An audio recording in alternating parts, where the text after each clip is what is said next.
전국에 계신 한인연합감리교회 교우 여러분, 주님의 이름으로 문안드립니다.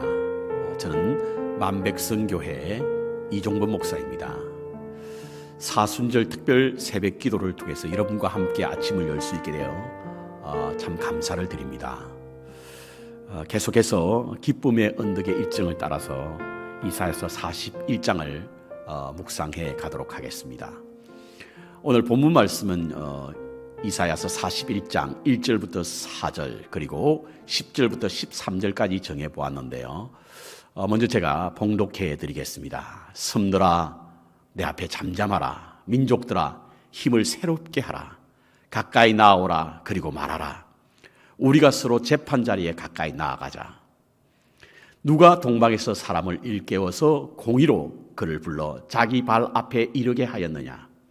열국을 그의 앞에 넘겨주며 그가 왕들을 다스리게 하되 그들이 그의 칼에 티끌 같게 그의 활에 불리는 초계 같게 하매 그가 그들을 쫓아가서 그의 발로 가보지 못한 길을 안전히 지났나니 이 일을 누가 행하였느냐. 누가 이루었느냐. 누가 처음부터 만대를 불러내었었느냐. 나 여호와라. 처음에도 나요 나중 있을 자에게도 내가 곧 그니라. 10절부터 13절까지입니다. 두려워하지 말라. 내가 너와 함께 함이라. 놀라지 말라. 나는 내 하나님이 됨이라. 내가 너를 굳세게 하리라. 참으로 너를 도와주리라.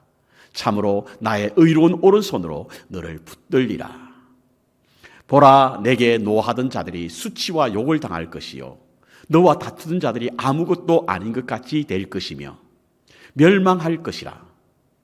내가 찾아도 너와 싸우던 자들을 만나지 못할 것이요 너를 치는 자들을 아무것도 아닌 것 같고 허무한 것 같이 되리니 이는 나 여호와 너의 하나님이 내 오른손을 붙들고 내게 이르기를 두려워하지 말라. 내가 너를 도우리라 할 것임이니라. 아멘. 13절까지 함께 나눴습니다. 이미 우리는 이사야서가 세 부분으로 나눠져 있다라고 하는 사실을 배웠고 또 알고 계실 줄로 압니다. 1장부터 39장까지 그리고 40장부터 56장 상반절까지 그리고 56장 후반부터 66장까지 이는 말씀의 내용을 가지고 분류한 것으로 보이는데요. 배경이 다르니 말씀의 내용이 다르겠죠. 그것을 통해서 이 이사야서는 세 부분으로 나눠져 있다라고 하는 사실을 우리가 배웠습니다. 그렇다고 한다면 오늘 본문은 제2 이사야, 다른 말로 바벨론의 이사야라고 부를 수 있습니다. 이는 바벨론의 포로로 끌려갔던 이스라엘 백성들에게 전하는 내용이기 때문에 그렇습니다. 그래서 내용은 책망이나 징계나 심판과 같은 내용보다는 위로와 희망을 선포하는 말씀으로 쓰여져 있습니다. 제2사야의 시작이라고 할 수 있는 이사야서 40장 1절에 보면 위로하라, 내 백성을 위로하라 라고 하는 말씀으로 시작되고 있지 않습니까? 바벨론에 사로잡혀 70년이라고 하는 긴 세월 동안 그발 강가와 같은 수용소에서 지내는 이스라엘 백성들에게 하나님의 위로와 소망을 담고 있는 내용이 바로 제2 이사야라고 볼 수가 있습니다. 그 가운데 오늘 41장을 묵상하게 되겠는데요. 41장을 보면서 이곳에 나와 있는 말씀의 전체적인 내용의 흐름이 왠지 모르게 심상치 않다라고 하는 사실을 알게 합니다. 1절에 보면 잠잠하라, 가까이 오라, 변론하자. 이게 이제 유진 피터슨이 쓴 메시지 성경에 보면요. 진정하여라, 조용히 들여다보아라, 앉아 쉬면서 기운을 차려라. 바벨론의 포로로 잡혀가 있던 백성들에게 무엇인가 큰 일이 벌어지고 있다라고 하는 사실을 감지하고 있는 내용입니다.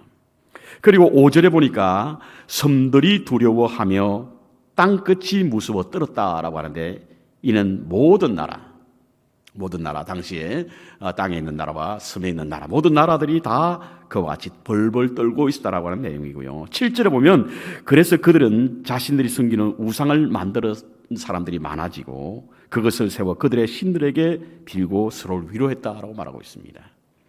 어려운 일이 생기면, 위험한 일이 생기면 가장 먼저 자신들의 신을 찾게 되죠. 그래서 우상을 만드는 사람들이 많아졌다는 것입니다. 그런데 10절에 보니까 하나님은 이사야를 통해서 이스라엘 백성에게 이와 같은 말씀을 선포합니다. 두려워하지 말라. 내가 너와 함께함이라. 놀라지 말라. 나는 내 하나님 여호와가 됨이라. 내가 너를 굳세게 하리라. 참으로 너를 도와주리라. 참으로 나의 의로운 오른손으로 너를 붙들리라. 이렇게 말씀하고 있는 겁니다.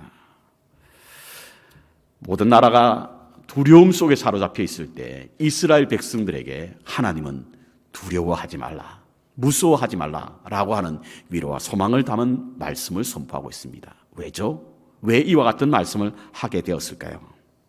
자, 2절에 보면 동방의 사람이 일어나 이와 같은 참으로 두렵고 위험스러운 일들이 일어나고 있음을 보게 되는데요. 이 동방의 사람은 전체적인 문맥이나 혹은 시대적인 상황을 보면 바사 제국 고레스 왕이라고 할 수가 있습니다. 고레스 왕은요, 바벨론을 무너뜨리고 팔레스타인의 패권을 잡은 동과 서를 잇는 한 나라가 되고자 하는 그런 어떤 꿈을 가졌던 사람이 이 고레스 왕이었습니다. 다니엘서 보면 절대 강국을 자랑하던 난공불락의 바벨론 성을 무너뜨린 사람이 바로 이 고레스 왕이라고 쓰여져 있는데요. 그런데 이와 같은 고레스 왕, 모든 사람들이 벌벌 두려워 떨고 있고 무엇인가 일어날 위험 속에 있는 이 고레스 왕, 이 왕을 세운 사람이 누구냐라고 오늘 본문은 말하고 있습니다. 4절입니다. 이 일을 누가 행하느냐, 누가 이루었느냐? 나 여호와라. 태초부터 끝날까지 그를 세우고 이 일을 행하신 분이 바로 하나님이시라는 겁니다. 그렇습니다. 하나님이 고레스를 세우고 고레스 왕을 세우고 그를 일으켜 하나님의 역사를 이끌어가고 있다라고 하는 말씀을 오늘 본문에서는 전하고 있습니다. 그러니까 모든 것이 다 하나님이 하시는 일이라고 하는 것이죠. 그렇기 때문에 두려워하지 말라, 놀라지 말라 이렇게 말씀하고 있습니다. 그리고 오늘 13절 이후에 하나님의 역전의 하나님께서 반전의 드라마를 펼치는 장면들이 계속해서 나오고 있습니다. 이는 바로 역사를 이끄시는 분이 하나님이다라고 하는 사실을 이사야를 통해서 전하고 있는 것입니다. 그렇습니다. 하나님은 우리의 역사를 이끌어 가시는 분입니다. 여러분, 창세기 1장과 2절에 나오는 창조의 기사 중에서 우리는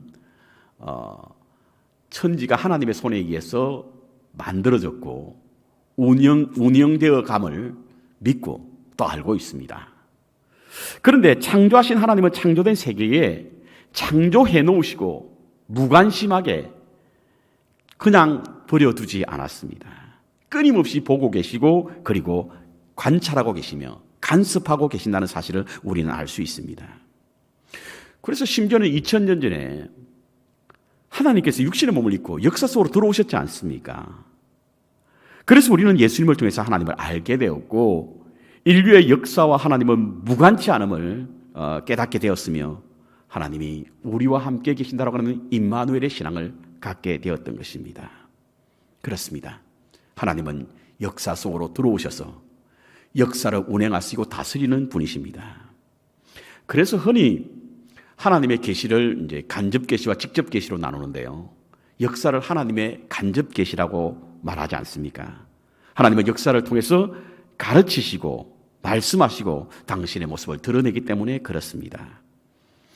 우리가 흔히 히스토리를 히스 스토리, 하나님의 이야기라고 하는 말을 하는 것도 바로 이와 같은 이야기입니다.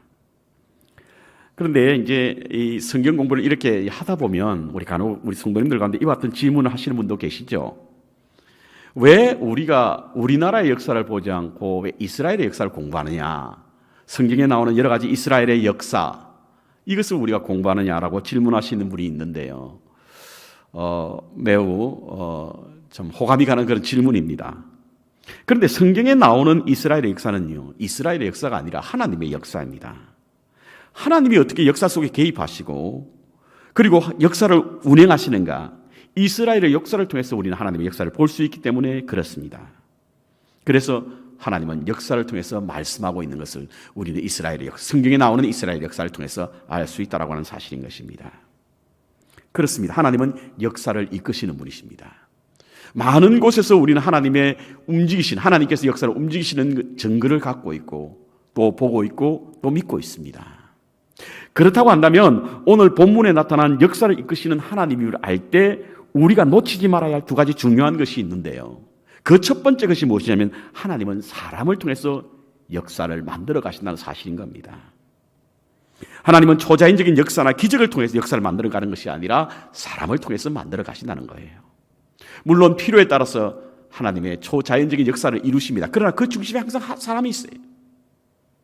사람을 통해서 초자연 역사를 이루시는 분이 하나님이시라고 하는 사실인 것입니다. 그것이 하나님이 역사를 만들어 가시는 방법입니다. 하나님은 그 방법을 통해서 역사를 만들어 가시는 거죠. 하나님이 사람을 부르시는 것도 그리고 우리를 세우시는 것도 바로 이와 같은 이유입니다. 하나님이 사람을 찾으시는 것도 선지자와 예언자를 부르신 것도 바로 하나님께서는 사람을 통하여 당신의 역사를 만들어가기 위한 것입니다. 그렇다고 한다면 오늘 본문에 그 사람이 바로 고레스라고 하는 겁니다.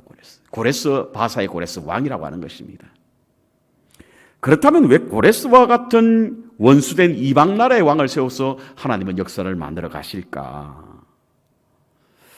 일반적으로 우리의 생각은 하나님은 하나님의 사람, 의로운 사람, 그리고 하나님의 백성을 통해서 역사를 만들어 가시는 것으로 이해하고 생각할 수 있습니다. 그런데요, 성경을 꼼꼼히 들여다보면 그렇지 않을 경우가 훨씬 더 많습니다. 욥기서를 한번 보십시오. 사단을 통해서도 하나님의 지혜를 가르치고 있습니다. 하박국서를 보십시오. 바벨론을 통해서 이스라엘 백성들을 징계하시겠다고 하시는 하나님의 말씀이 있지 않습니까? 우리가 생각할 때 그리고 하박국이 하나님께 원망하며 대항했던 것이 무엇이냐면 어떻게 할례를 받지 않는 사람, 저 잔인하고 포악하기로 유명한 갈대아 사람을 통해서 하나님은 일하십니까? 라고 대항하고 있지요. 그런데 하나님께서는 이스라엘을 징계하시기 위해서 사단이나 이방 나라, 심지어는 원수된 자들을 채찍으로 이용하기도 하신다는 사실을 우리에게 알게 하십니다. 그렇습니다, 여러분. 하나님은 사람을 통하여 하나님의 역사를 써내려 가시는 겁니다. 두 번째 우리가 잊지 말아야 할 것은 주님의 시간에 이 역사가 이루어진다라고 하는 사실인 겁니다. 하나님이 사람을 통하여 역사하시지만 하나님의 때에 역사하시는 겁니다. 하나님의 시간표에 따라서 역사가 움직여진다는 것이지요. 오늘 본문에 나오는 고레스의 등장은 곧 이스라엘의 해방을 예고하는 말씀인데요. 이는 예레미야가 이미 예언한 70년 후에 다시 그 백성이 돌아오게 될 것이라고 하는 그 예언의 말씀을 성취하시는 그런 그 성취의 예고를 하는 것이 바로 이 고레스의 등장입니다.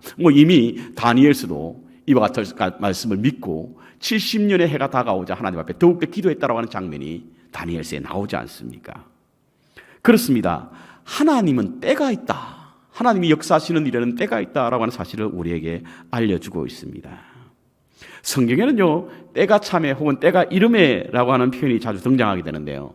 이는 무르익음에라고 하는 뜻을 가지고 있습니다. 출애굽기에 보십시오. 이스라엘 백성이 430년 동안 애굽에 종살이를 하게 되었는데요. 때가 찼을 때 하나님은 그 백성을 해방시켜 주었습니다. 갈라디아서 4장에 보십시오. 예수님께서 때가 참에 이 땅에 육신의 모습으로 오셨다라고 사도 바울 선생은 말씀하고 있습니다. 그렇습니다. 하나님의 때가 있죠. 하나님의 시간이 있습니다. 우리는 흔히 헬라어에 시간을 나타내는 두 개의 단어가 있다라고 하는 사실을 알고 있는데요. 하나는 해와 달을 통해서 인류가 만들어낸 시간인 크노시스와 다른 하나는 하나님의 시간을 나타내는 카이로스입니다. 사도행전 1장에 보면 예수님이 성천하시는 모습을 보고 제자들이 함께 모여서 성천하시는 예수님께 질문했던 것이 있죠. 주님이 언제 오십니까? 이때 주님께서는 그 제자들을 향하여 당신도 알지 못하고 천사도 알지 못한다. 오직 아시는 이는 하나님이시다라고 하는 말씀을 하고 있습니다. 왜냐하면 역사를 움직이시는 이는 하나님이시고 그리고 하나님의 시간대에 그것이 이루어지기 때문에 그렇습니다. 우리의 시간으로 하나님의 시간을 계산할 수 없다는 겁니다. 하나님의 시간은 우리의 시간으로 1000년이라고 하는 긴 세월이 될 수도 있고요. 그리고 하루라고 하는 아주 짧은 시간에 이루어질 수도 있다라고 하는 것입니다. 하나님의 시간표에 따라서 역사가 움직여진다고 하는 사실을 말해주고 있는 것입니다. 우리는 간혹 우리의 시간에 모든 것이 이루어지기를 바랄 때가 많습니다. 하지만 하나님의 생각은 다를 수 있습니다.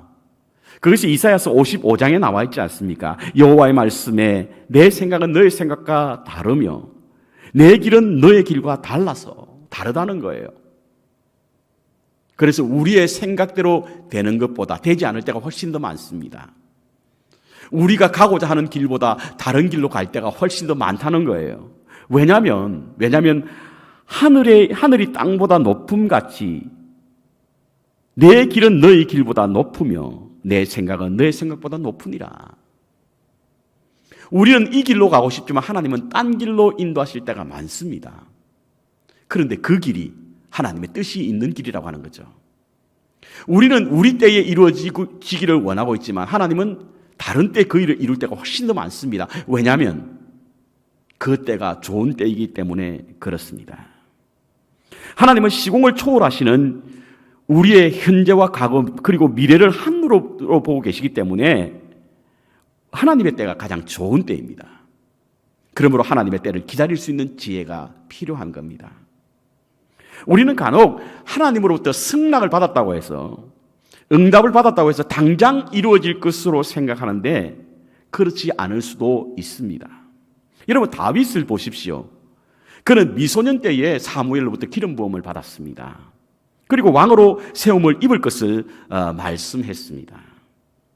그런데요 10년이란 긴 세월, 오히려 10년보다 더 많다라고 주장하는 학자들도 있는데요 그는 왕으로 세움을 받지 못했습니다. 30세가 되었어야 비로소 왕으로 세움을 입게 되었는데요 그 시간은 참으로 길고도 고통스러운 시간들이었습니다. 시편 40편 1절에 보면 그와 같은 지나온 시간들을 회고하면서 쓴 다윗의 마음을 담은 시가 있는데요 내가 여호와를 기다리고 기다렸더니 귀를 기울이사 나의 부르짖음을 들으셨도다. 깊은 기가 막힐 웅덩이와 수렁에서 나를 끌어주시고 나의 발을 반석 위에 세우셨도다. 그렇습니다, 여러분. 다윗은 비록 하나님으로부터 승낙을 받았지만 하나님의 때를 기다릴 수 있는 사람이었고 그 때를 기다리고 기다렸더니 마침내 여호와께서 기가 막힌 참으로 말로 다 할 수 없는 웅덩이와 수렁에서 끌어올려 자신의 발을 반석 위에 세우셨다라고 하는 것입니다. 그렇습니다. 하나님의 역사를 이끄시는 하나님께서는 하나님의 때에 그 역사를 이루신다는 사실을 우리는 잊지 말아야 합니다. 자, 이렇게 사람을 통해서 역사하시고 그리고 주님의 시간에 이루어진다고 한다면 우리는 하나님의 손에 붙잡힌 주님의 손이 되어야 하고요. 주님이 행하시는 그 시간까지 흔들리지 않는 믿음으로 그 때를 기다려야 될 줄로 믿습니다. 오늘 두 번째 읽었던 41장 10절의 말씀은 팬데믹 시대 가장 많이 읽혀지고 그리고 사용되어지는 우리에게 크게 위로가 되고 용기를 주는 말씀 가운데 하나라고 알려져 있습니다. 우리는 지난 1년이 다 되도록 코비드-19으로 인해서 두려움과 공포 속의 시간을 보내었고 또 얼마를 더 보내야 할지 모릅니다. 최첨단의 과학이 최선을 다하여 총력으로 싸우고 있지만 힘에 부치는 듯합니다. 무서운 위력으로 여전히 우리에게 위협하고 있습니다. 백신이 개발되어 맞서 싸우고는 있지만 또 다른 변이 바이러스의 공포가 우리를 짓누르고 있습니다. 이와 같은 때에 이 말씀이 우리에게 묵상되어집니다. 코비드-19에 대한 해석들이 다릅니다. 어떤 분들은 인간이 가진 소유의 욕망으로 인해서 무분별하게 파괴되고 훼손된 것에 대한 자연의 반격이다, 균의 역습이다 라고 주장하는 분들이 있습니다. 매우 공감이 가고 설득력 있는 가르침입니다. 하지만 성경 여러 군데 나타나는 말씀을 통해서 조명해 본다면 이와 같은 자연의 대재앙과 하나님의 심판이 무관치 않음을 알 수 있게 됩니다. 그렇다고 한다면 우리는 이와 같은 팬데믹 속에서 주님 앞에 겸비한 자로 스스로 성찰하고 돌이키고 깨달아 하나님 앞에 돌아와야 하고 동시에 내니 두려워 말라, 안심하라 라고 하는 말씀을 들을 수 있어야 될 줄로 믿습니다. 역사를 이끄시는 하나님을 믿고 바라보시면서 모든 두려움에서 이기시기 바랍니다. 동시에 하나님의 손이 되어서 주님의 역사를 이루시는 일에 소명자로서 귀히 쓰임을 받으시고 주위에 나타나실 때를 기다리는 믿음의 삶을 살심으로 하나님의 역사의 동력자가 되시기를 주님의 이름으로 축원합니다. 아멘.